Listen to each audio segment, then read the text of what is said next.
Live है, देख YouTube पे लाइव हो गया, अभी नहीं आया, क्या बात है अभी तक लाइव क्यों नहीं हुआ भाई?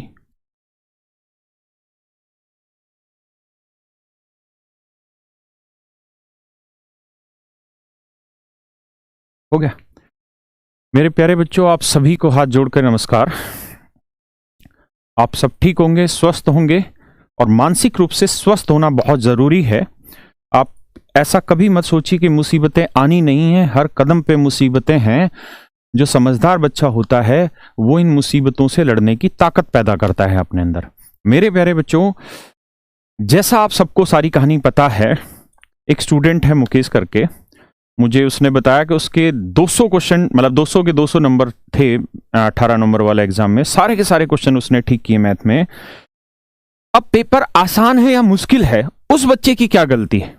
अगर उसको 100 क्वेश्चन आपने दिए और 100 के 100 क्वेश्चन उसने सही कर दिए, उसके बावजूद भी आपने उसको क्वालिफाई नहीं कराया, तो उस बच्चे की क्या गलती हुई? इसका मतलब यह हुआ मेरे भाई कि जो लोग वहां पर बैठे हुए हैं, जो शासन कर रहे हैं एसएससी के ऊपर, वो शायद इन चीजों को बहुत गहराई से जानते नहीं हैं, या उन्होंने कभी लॉजिकल रीजनिंग पढ़ी नहीं है, या लॉजिकल और तर्क के बारे में उनको ज्ञान ही नहीं है कि बिना तर्क के कुछ भी चीजें उठा के कर देते हैं, और उसके बाद ऐसे बच्चे बहुत बड़ी मात्रा में सफर करते हैं। तो मेरे प्यारे बच्चों, सभी बच्चों ने मिलकर ये मुहिम चलाई है, मोदी रोजगार दो। 25 फरवरी 2021 को सुबह 11 बजे सभी बच्चे ट्विटर पर इस ट्वीट को करेंगे और इस हैशटैग को ट्रेंडिंग पर लेके आएंगे। इसका उद्देश्य मात्र और मात्र इतना है कि जो सरकार में लोग बैठे हैं वो कम से कम बच्चे के दर्द को जान पाए, क्योंकि आप सब भी जानते हैं कि मीडिया आपके दर्द को नहीं दिखाने वाला।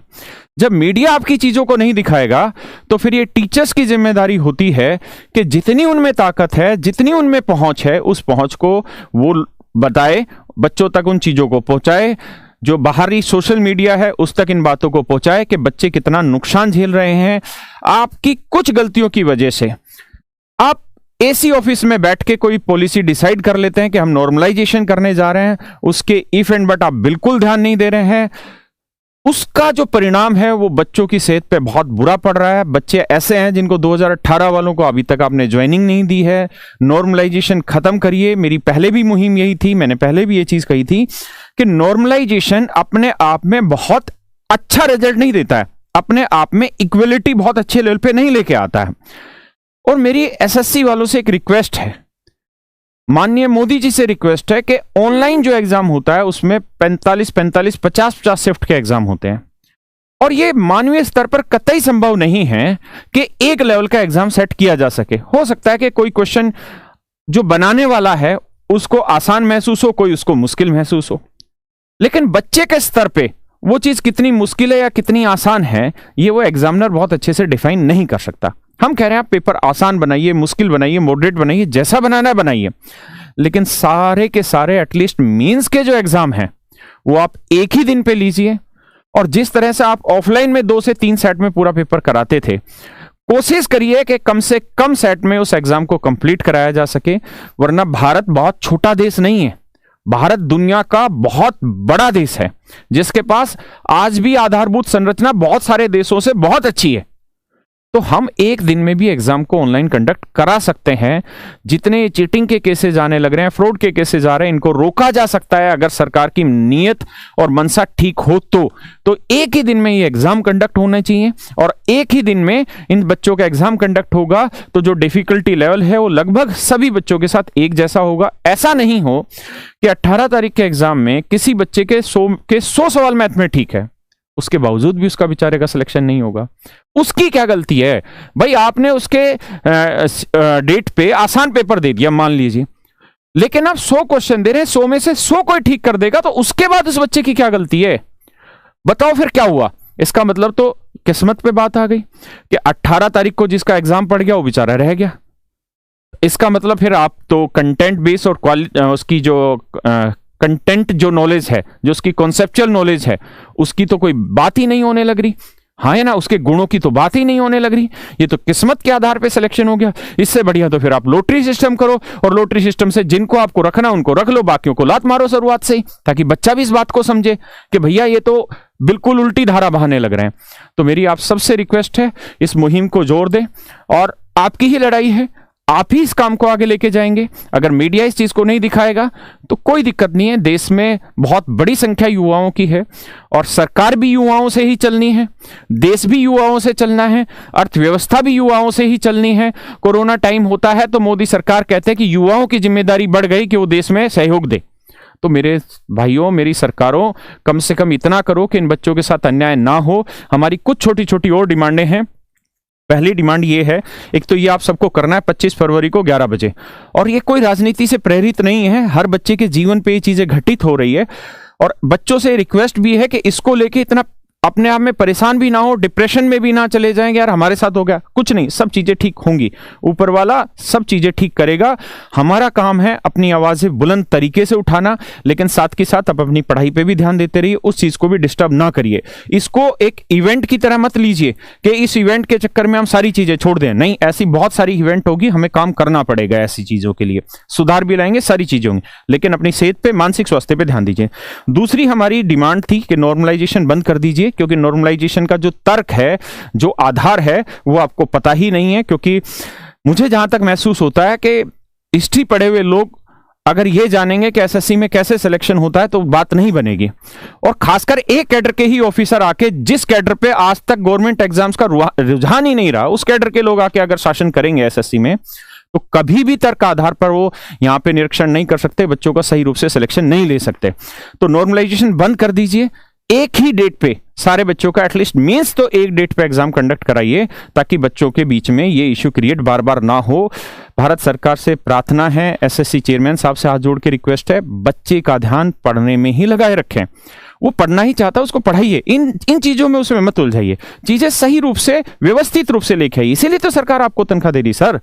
दूसरी जो डिमांड है वो ये है कि 18 नवंबर वाला जो मींस का एग्जाम है, अगर आप यही चीजें कर रहे हैं तो उसका एग्जाम दोबारा करिए, ताकि उन बच्चों के साथ जो जाति हुई है वो जाति ना हो, या उसका जो भी रेमेडियल सॉल्यूशन ला सकते हैं वो सॉल्यूशन आप लेके आइए। 2018 का फाइनल रिजल्ट जितना जल्दी हो सके 25 फरवरी को शाम को ही आप डिक्लेयर कर दीजिए। वेटिंग लिस्ट हर हाल में होनी चाहिए थी। कल मैं एक न्यूज चैनल एनडीटीवी पे देख रहा था कि जीडी की वैकेंसी निकली एसएससी के थ्रू, शायद 60,000 वैकेंसी निकली, इन्होंने 50,000 लोगों को सेलेक्ट कर लिया, बाकी 10,000 लोगों को सेलेक्ट नहीं किया, 50,000 ही वैकेंसी फिल की। बहुत सारे ऐसे बच्चे थे जो बिल्कुल फिट थे, सारी क्राइटेरिया को सेट कर रहे थे, लेकिन पूरी वैकेंसी नहीं ली। वहीं पे जो संबंधित मंत्रालय के मंत्री, उन्होंने कहा कि 1,10,000 वैकेंसी अभी भी खाली पड़ी है जीडी की। तो फिर आप क्या करने जा रहे हैं? आप हर साल एग्जाम कंडक्ट करते हैं तो वेटिंग लिस्ट क्यों नहीं निकालते कि जो बच्चे उनमें कोई ज्वाइन नहीं करने लग रहे हैं, वो बच्चे जो वेटिंग लिस्ट वाले हैं वो ज्वाइन करें। दूसरी, अगर आपने 60,000 वैकेंसी निकाली है सर, तो कृपया करके 60,000 को तो भरिए, आप 420 का काम मत करिए। ये रिक्वेस्ट है आपसे। अगली डिमांड है कि जो बच्चों के साथ जो आयु गणना का जो तरीका है उसको सुधार लीजिए।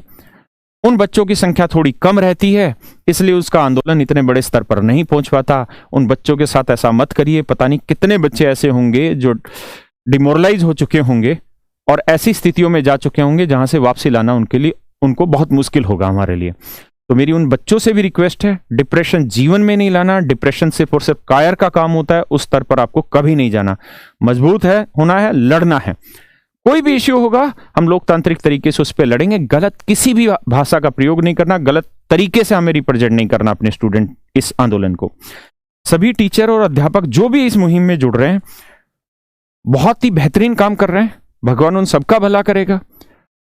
और सारे ही टीचर अपने आप से, अंतरात्मा से, ईमानदारी से ही काम कर रहे हैं। जितने राजनेता हैं वो भी इस चीज में सहयोग करें। जो भारतीय जनता पार्टी के लोग हैं जो इस दर्द को समझते हैं, जो खुद स्टूडेंट रहे हैं और मेहनत करके वो कुछ आगे बढ़े हैं जीवन में, उनसे रिक्वेस्ट है वो साथ दीजिए। जब तक आप अपने घरों में आवाज बुलंद नहीं करेंगे शायद शासन तक वो आवाज पहुंचेगी नहीं। तो मेरी आपसे फिर से हाथ जोड़कर रिक्वेस्ट है सभी बच्चों से, 25 फरवरी की जो ये मुहिम है बच्चों की, इस मुहिम में सभी बच्चे जुटें और इस चीज का ज्यादा से ज्यादा ट्वीट करें सो दैट ये नंबर 1 ट्रेंडिंग पे पहुंचे ये चीजें। धन्यवाद मेरे बच्चों। मैं एक बार फिर अपनी बात रिपीट कर रहा हूं, डिप्रेशन बहुत गलत चीज है। अगर आपके साथ कुछ गलत हुआ है, इसका मतलब ये नहीं है कि आप उसका दोष अपने आप को दें और आप एक गलत तरीका पकड़ लें या पढ़ाई छोड़ दें या अपने आप को डिस्टर्ब कर दें। ये कायरों के मूर्खों का काम होता है। आप पढ़े लिखे बच्चे हैं, अगर सरकार ने आपके साथ गलत किया है तो लोकतांत्रिक तरीके से हम उसकी आवाज़ 25 तारीख को उठा रहे हैं। सरकार नहीं सुनेगी तो इसके बाद के भी रास्ते चुने जाएंगे और उस पर भी काम किया जाएगा। लेकिन आप सदैव पॉजिटिव रहिए, अपनी पढ़ाई को कंटिन्यू करते रहिए, जैसी मेहनत कर पा रहे हैं, जिस भी क्षेत्र में जो भी आपके पास फैसिलिटी अवेलेबल है उतने पे तैयारी करते रहिए, लेकिन पॉजिटिव रहिए। ये स्वस्थ तो सब स्वस्थ, अगर ये बीमार तो पूरा जीवन खत्म है ना। तो सरकार से गलती हुई है, हमारी ही सरकार है, हम दबाव बनाएंगे, सुधार कराएंगे, लेकिन स्वस्थ रहिए, पढ़ाई को कंटिन्यू रखिए। इतने बिजी मत होइए कि इस पूरी मुहिम में ही आप सारे दिन लगे रहें, सुबह से शाम तक इन्हीं वीडियोस को देखते चले जाए ना। 25 तारीख 11 बजे की मुहिम है, इसमें इन्वॉल्व हुई, पूरी जी जान से इन्वॉल्व हुई।